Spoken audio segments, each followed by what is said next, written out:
Hi friends, welcome to Naveen facts in Telugu. Chandrababu Naidu ఎటువంటి political background లేకపోయినా సరే కాంగ్రెస్ నుంచి 28 ఏళ్లకే ఎమ్మెల్యేగా గెలిచాడు అండ్ 30 ఏళ్లకే కాంగ్రెస్లోని టంగుటూరి అంజయ్య క్యాబినెట్లో మంత్రిగా సేవలు అందించాడు. ఎన్టీ రామారావు గారితో చంద్రబాబు నాయుడుకి పరిచయం ఎలా ఏర్పడింది అండ్ ఆయన కూతుర్ని చంద్రబాబు నాయుడు ఎలా పెళ్లి చేసుకున్నాడు, ఎన్టీ రామారావు గారి అల్లుడు అయినా సరే కాంగ్రెస్ నుంచే ఎమ్మెల్యేగా ఎందుకు పోటీ చేయాల్సి వచ్చింది, చంద్రబాబు పిల్లి గడ్డం వెనకాల ఉన్న ఆ జబ్బేంటి, చంద్రబాబు నాయుడు ఎన్టీ రామారావు గారిని నిజంగానే వెన్నుపోటు పొడిచాడా, అసలు చంద్రబాబు రాజకీయ ప్రస్థానం ఎలా మొదలైంది, ఇవన్నీ తెలుసుకోవాలంటే without wasting hour time let's get in to our video.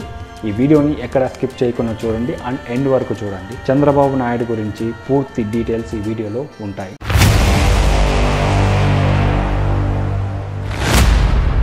Chandrababu 1950 April 20వ తేదీ చిత్తూరు జిల్లాలోని నారావారిపల్లెలో జన్మించాడు. ఈ పల్లె తిరుపతి పక్కనే ఉన్న రంగంపేటకు దగ్గరలో ఉంటుంది. ఇంకా కొంచెం క్లియర్గా చెప్పాలంటే మోహన్ బాబు గారి శ్రీ విద్యానికేతన్ కాలేజ్కి దగ్గరలో అన్నమాట. చంద్రబాబు తండ్రి పేరు ఎన్ ఖర్జూర్ నాయుడు. అతను ఒక మధ్యతరగతి రైతు. చంద్రబాబుకి 2 అక్కలు అండ్ ఒక అన్న ఉండేవాళ్ళు. వీళ్ళ బాధ్యత మొత్తం చంద్రబాబు నాయుడు గారి తల్లే చూసుకునేది. చంద్రబాబు గారి వాళ్ళ అమ్మ ఆయన భర్తకు వ్యవసాయంలో హెల్ప్ కూడా చేస్తూ ఉండేది. ఊర్లో ఎటువంటి గొడవ జరిగినా అండ్ ఎవరికన్నా ఏదన్నా సమస్య ఉన్నా వెంటనే వాళ్ళకి గుర్తొచ్చే పేరు ఖర్జూర్ నాయుడు. సో వాళ్ళ సమస్యల్ని ఖర్జూర్ నాయుడు దగ్గర పెట్టి అండ్ వాళ్ళ సమస్యల్ని పరిష్కారం చేసుకునేవాడు. అండ్ చిన్నప్పటి నుంచి వీటన్నిటిని చంద్రబాబు నాయుడు చూస్తూ గమనిస్తూ వచ్చేవాడు. అండ్ తన తోటి పిల్లలతో వాళ్ళ గ్యాంగ్లో చంద్రబాబు నాయుడు లీడర్గా కూడా ఉండేవాడు చిన్నప్పటి నుంచి. చంద్రబాబు చిన్న వయసులో ఉన్నప్పుడు నారావారిపల్లికి బస్సు వచ్చేది కాదు. ఆ బస్సు రంగంపేట దగ్గరే ఆగిపోయేది. దానికి రీజన్ ఏంట్రా అంటే రంగంపేట నుంచి నారావారిపల్లికి రోడ్డు సరిగా లేదు. ఇది గమనించిన చంద్రబాబు తన తోటి పిల్లలు అండ్ పక్క ఊరు పిల్లలతో కూర్చొని మాట్లాడి రోడ్డుని సరి చేసుకుంటే బస్సు ఊర్లోకి వస్తుందని ఒక ప్రపోజల్ పెట్టాడు. దానికి చుట్టుపక్కల ఊర్ల పిల్లలు కూడా ఓకే అనడంతో సో వీకెండ్ అంటే శని ఆదివారాల్లో ఖాళీ టైం దొరికినప్పుడు ఊర్లో ఉన్న పిల్లలంతా కలిపి రోడ్డుని రిపేర్ చేసుకున్నారు అండ్ రోడ్డు బాగు చేసుకున్నారు. దాని తర్వాత చిన్న చిన్న గుంతలు కూడా తవ్వారు వర్షం నీళ్ళని నిల్వ ఉంచేదానికి. చంద్రబాబు స్కూల్ టైంలో ఎస్పీఎల్గా కూడా చేశారు అండ్ చంద్రబాబు యూనివర్సిటీలో చదువుతున్న టైంలో హాస్టల్ రిప్రజెంటేటివ్గా కూడా వర్క్ చేశాడు. ఇదే ఆయనకు రాజకీయాల మీద ఆసక్తి పెంచింది. యాక్చువల్గా చంద్రబాబు నాయుడు గవర్నమెంట్ ఉద్యోగం చేద్దాం అనుకున్నాడు. బట్ అతను చేయాలనుకున్న ప్రజాసేవ రాజకీయాల్లో అయితేనే గట్టిగా చేయగలను అని నమ్మకంతో అతను రాజకీయాల వైపు మగ్గు చూపాడు. అలా చంద్రగిరి నుంచి స్టూడెంట్ యూత్ లీడర్గా కాంగ్రెస్లో వర్క్ చేయడం స్టార్ట్ చేశాడు. 1975లో ఇందిరాగాంధీ ఇండియాలో ఎమర్జెన్సీ విధించినప్పుడు చంద్రబాబు నాయుడు సంజయ్ గాంధీకి సపోర్ట్గా ఉన్నాడు. తర్వాత జరిగిన ఎస్వి యూనివర్సిటీ ఎలక్షన్లో చంద్రబాబు నాయుడు విన్ అయ్యాడు. అలా ఆ ఎంకరేజ్మెంట్తో 1978లో కాంగ్రెస్ నుంచి చంద్రబాబు చంద్రగిరి నుంచి ఎమ్మెల్యేగా పోటీ చేశాడు. యాక్చువల్గా చంద్రబాబుకి ఎమ్మెల్యే టికెట్ రావడానికి 2 రీజన్స్ ఉన్నాయి. కాంగ్రెస్లో యూత్కి 20% ఎమ్మెల్యే సీట్స్ ఇవ్వాలనేసి ఒక రూల్ ఉంది. చంద్రబాబు చంద్రగిరి ఎమ్మెల్యేగా కంటెస్ట్ చేయడానికంటే ముందు ఆయన ఎస్వి యూనివర్సిటీ ఎలక్షన్లో గెలిచాడు. అదొక పెద్ద రీజన్. కొన్ని రోజులు చంద్రబాబు రాష్ట్ర చిన్న తరహా పరిశ్రమల అభివృద్ధి సంస్థ డైరెక్టర్గా కూడా పనిచేశాడు. తరువాత ఆంధ్రప్రదేశ్ ముఖ్యమంత్రి టంగుటూరి అంజయ్య మంత్రివర్గంలో 1980 నుండి 1983 వరకు రాష్ట్ర సినిమాటోగ్రఫీ, సాంకేతిక విద్య, పశు సంరక్షణ శాఖ, పాడి పరిశ్రమ, చిన్న తరహా నీటిపారుదల శాఖ మంత్రిగా పనిచేశాడు. చంద్రబాబు రాష్ట్ర సినిమాటోగ్రఫీ మంత్రిగా ఉన్నప్పుడే ఎన్టీ రామారావు గారితో పరిచయం ఏర్పడింది.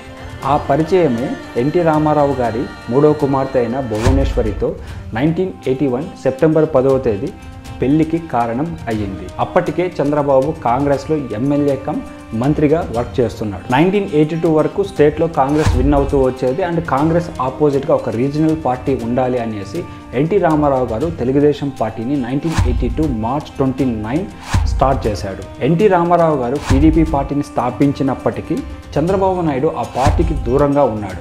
ఇన్ఫ్యాక్ట్ కాంగ్రెస్ అధిష్టానం ఆదేశిస్తే సొంత మామైన ఎన్టీఆర్ పైనే పోటీ చేయడానికి సిద్ధంగా ఉన్నానని ఓపెన్గా అనౌన్స్ చేశాడు. ఈ అనౌన్స్మెంట్ విని కాంగ్రెస్లోని లీడర్లు కూడా షాక్ అయ్యారు. అయితే ఎన్టీ రామారావు పాపులారిటీ ఆయన చేసిన క్యాంపెయిన్ వల్ల 1983 అసెంబ్లీ ఎన్నికల్లో తెలుగుదేశం పార్టీ ఆంధ్రప్రదేశ్ శాసనసభలో అత్యధిక సీట్లు కైవసం చేసుకుంది. పార్టీ పెట్టిన 9 నెలల్లోనే ప్రభుత్వాన్ని ఏర్పాటు చేసి తెలుగుదేశం పార్టీ అపోనెంట్స్కి షాక్ ఇచ్చింది. అయితే మామపైన పోటీకి సిద్ధం అన్న చంద్రబాబు ఈ ఎలక్షన్లో గెలిచాడా లేదా అంటే లేదు అనే చెప్పాలి. చంద్రబాబు కాంగ్రెస్ నుంచి చంద్రగిరి ఎమ్మెల్యే క్యాండిడేట్ అయిన వెంకటరామనాయుడు పైన పోటీ చేశాడు. కానీ ఆ ఎలక్షన్లో ఓడిపోయాడు. తరువాత చంద్రబాబు టీడీపీ పార్టీలో చేరాడు. ఇక్కడి నుంచే చంద్రబాబు మీద ఎన్టీఆర్కి నమ్మకం పెరగడం స్టార్ట్ అయ్యింది. 1984 ఎన్టీఆర్ హార్ట్ ఆపరేషన్ కోసం అమెరికా వెళ్ళినప్పుడు నాదెండ్ల భాస్కర్ రావు కాంగ్రెస్తో చేతులు కలిపి కొంతమంది శాసనసభ్యుల్ని తన వైపు తిప్పుకొని అడ్డదారిలో అధికారాన్ని దక్కించుకున్నాడు. ఈ ఇన్సిడెంట్ చంద్రబాబుని బాగా బాధ పెట్టింది అండ్ ఈ ఇన్సిడెంట్ని తిప్పికొట్టడానికి చంద్రబాబు సీన్లోకి ఎంటర్ అయ్యాడు. 1984 ఆగస్ట్ 16న నాదెండ్ల భాస్కర్ రావు తన సపోర్టర్స్తో పాటు అప్పటి గవర్నర్ అయిన రామ్లాల్ని కలిసి పార్టీలో రామారావుకి సపోర్ట్ లేదు అండ్ పార్టీ ఎమ్మెల్యేల సపోర్ట్ మొత్తం తనకే ఉందని చెప్పి ముఖ్యమంత్రి అయ్యాడు. సాధారణంగా ఒక మనిషి ఈ విధంగా ముఖ్యమంత్రి అయినప్పుడు తన బలాన్ని అసెంబ్లీలో నిరూపించుకోవాల్సి ఉంటుంది. ఆ విధంగా గవర్నర్ అతనికి అసెంబ్లీలో మద్దతు నిరూపించుకోవడానికి నెల రోజులు టైం ఇచ్చాడు. అప్పటికే చంద్రబాబు తెలుగుదేశం పార్టీ ఎమ్మెల్యేస్తో మాట్లాడి అందరినీ ఒక మాట పైకి తెచ్చి నాదెండ్ల భాస్కర్ రావు వెంట వెళ్ళిన అందరినీ తిరిగి ఎన్టీఆర్ వైపు తీసుకొచ్చాడు. ఆబ్వియస్లీ నాదెండ్ల భాస్కర్ రావుకి అసెంబ్లీలో ఎమ్మెల్యే సపోర్ట్ దొరకలేదు. ఫలితంగా సెప్టెంబర్ 16వ తేదీన నాదెండ్ల భాస్కర్ రావు ముఖ్యమంత్రి పదవి నుంచి దిగిపోవాల్సి వచ్చింది. ఆ తర్వాత ఎన్టీ రామారావు గారు తిరిగి ముఖ్యమంత్రి పీఠాన్ని అధిష్ఠించారు. మళ్ళీ ఎన్టీఆర్ ముఖ్యమంత్రి అవ్వడానికి చంద్రబాబు చేసిన కృషి చాలా ఉంది. తన అల్లుడైన చంద్రబాబు చేసిన ఈ పనికి ఎన్టీఆర్ అట్రాక్ట్ అయ్యాడు. తర్వాత ఎన్టీ రామారావు గారు చంద్రబాబు నాయుడుకి తెలుగుదేశం పార్టీ ప్రధాన కార్యదర్శి పదవి ఇచ్చాడు.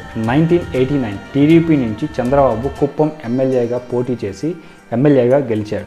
ఇక్కడి నుంచి చంద్రబాబు తెలుగుదేశం పార్టీలో ముఖ్యమైన పాత్ర పోషించడం స్టార్ట్ చేశాడు. 1989 అసెంబ్లీ ఎలక్షన్లో టీడీపీ పార్టీకి ప్రభుత్వాన్ని ఏర్పాటు చేసే అన్ని సీట్స్ రాలేదు. అసెంబ్లీలో అడుగు పెట్టనని ఎన్టీఆర్ ప్రకటించడంతో చంద్రబాబు అసెంబ్లీలోని తెలుగుదేశం తరపున ప్రతిపక్ష నాయకుడిగా రిప్రజెంట్ చేయడం స్టార్ట్ చేశాడు.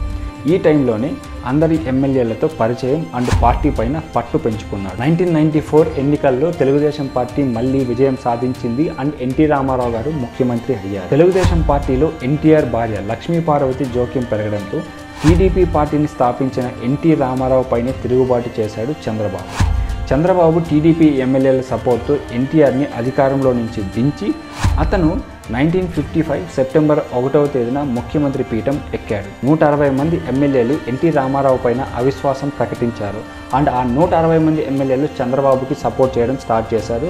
ఆ విధంగా చంద్రబాబు ముఖ్యమంత్రి అయ్యాడు. ఈ ఇన్సిడెంట్ అప్పట్లో ఇండియాలోని పెద్ద హాట్ టాపిక్ అయ్యింది. ఈ ఇన్సిడెంట్తోని చంద్రబాబుకి పిల్లనిచ్చిన మామనే వెన్నుపోటు పొడిచాడు అనే ట్యాగ్ లైన్ యాడ్ అయింది. ఇలా చంద్రబాబు చేయడం కరెక్టా కాదా నా పర్సెప్షన్ చెప్తాను. ఇక్కడ నేను చంద్రబాబు గారిని కానీ ఎన్టీఆర్ గారిని కానీ సపోర్ట్ చేయడం లేదు. సేమ్ అలాగే ఎన్టీ రామారావు గారు లక్ష్మీపార్వతికి దగ్గర అవ్వడానికి రీజన్ ఆయన ఒంటరితనం. అంతమంది కొడుకులు కూతుర్లు ఉన్నా తన భార్య బసవతారకం లేని లోటు ఎవరో తీర్చలేకపోయారు. ఆయన మనోవ్యధ గుండెల్లోని బాధ ఎవరితో షేర్ చేసుకోలేదు, ఒక్క లక్ష్మీపార్వతితో తప్ప. ఎందుకంటే ఆయనకు అక్కడ ఒక సపోర్ట్ దొరికింది. ఆ టైంలో నా వయసు ఎక్కువ ఆవిడ వయసు తక్కువ అని ఆలోచించే పరిస్థితి లేదు. అలాగే చంద్రబాబు ఎటువంటి పొలిటికల్ బ్యాక్గ్రౌండ్ లేని స్టేజ్ నుంచి మంత్రి స్థాయికి ఎదిగాడు. టీడీపీ పార్టీ ముఖ్యమంత్రి అయిన ఎన్టీ రామారావు గారిని అన్యాయంగా ముఖ్యమంత్రి పదవి నుంచి దించేస్తే చంద్రబాబు గారు ఒక్కడే, అది కూడా 34 ఏళ్ల వయసులో తిరిగి ఎన్టీఆర్ని 30 రోజుల్లో ముఖ్యమంత్రిని చేశాడు. ఎన్టీ రామారావు గారు 1989 ఎలక్షన్లో ప్రతిపక్ష హోదాలో అసెంబ్లీకి రాను, నెక్స్ట్ ముఖ్యమంత్రి అయ్యాక వస్తా అని అసెంబ్లీని బాయ్కాట్ చేసినప్పుడు 5 ఏళ్ళు పార్టీ ఉనికిని కాపాడుకుంటూ వచ్చాడు. ఇలా టీడీపీకి అన్ని తానే అయ్యి చూసుకుంటున్నప్పుడు పార్టీ అధికారం పక్క వాళ్ళకి వెళ్తుంటే ఎవరు మాత్రం చూస్తూ ఊరుకుంటారు. చంద్రబాబు కూడా చూస్తూ ఊరుకోలేదు అండ్ పార్టీ పగ్గాలను తన చేతికి తీసుకొని ముఖ్యమంత్రి అయ్యాడు. చంద్రబాబుకి మిడిల్ ఏజ్లో విటిలోగా అనే డిసీజ్ స్ప్రెడ్ అయింది, అంటే బాడీ పైన వైట్ ప్యాచెస్ రావడం. దీనికి రీజన్ చాలానే ఉన్నాయి. చంద్రబాబు ఎప్పుడూ గడ్డంతోనే ఉంటాడు. మనం ముద్దుగా పిలుచుకునే పిల్లి గడ్డం.